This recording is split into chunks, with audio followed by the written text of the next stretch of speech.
নমস্কার বন্ধুরা, আজকের গল্প সম্রাটের চালাকি। একদিন বীরবলের ওপর অত্যন্ত চটে গিয়ে আকবর বাদশাহ তাকে হত্যা করবেন বলে স্থির করলেন। বীরবল ভীত হয়ে অন্য কোনো উপায় না দেখে অন্য রাজ্যে পালিয়ে যান কয়েকজন হিতৈষীর সাহায্যে এবং সেই রাজার অধীনে চাকরি গ্রহণ করেন বহু দূরে।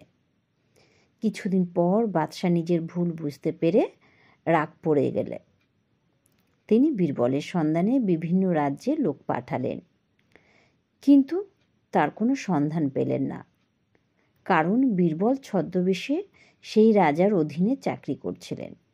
ছদ্মবেশের জন্য বীরবলকে খুঁজে পেল না। বাদশাহ তখন এক কৌশল অবলম্বন করলেন। বিভিন্ন দেশে রাজা ও সুলতানদের কাছে এক আমন্ত্রণ পত্র পাঠালেন। আমার রাজ্যের এক প্রধান নদ ও নদীর বিবাহ উপলক্ষে আপনার রাজ্যের সমস্ত নদ ও নদীকে আমন্ত্রণ জানাইতেছি।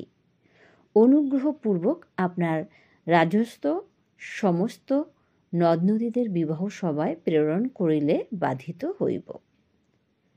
বাদশার পত্র মর্মার্থ অনুধাবন করতে না পেরে সমস্ত রাজ্যের রাজা বাদশারা আকবর বাদশাকে উত্তর দিলেন, আপনার পত্রে যথার্থ অভিপ্রায় কিছুই বুঝিতে পারিলাম না।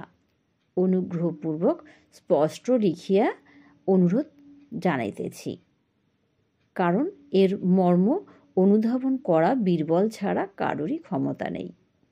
কেবলমাত্র এক রাজ্যের রাজা লিখলেন, হজরত, আমার রাজ্যের নদ নদী ও সকল আপনার রাজ্যের নদ নদীর বিবাহ সভায় পাঠাইতে প্রস্তুত আছি। নদ নদীগণ যাইতেও রাজি আছে, তবে নদ নদীকে অনুগ্রহপূর্বক লইয়া যাওয়ার জন্য আপনার রাজ্যের পুষ্করিণীদের পাঠাইয়া দিবেন।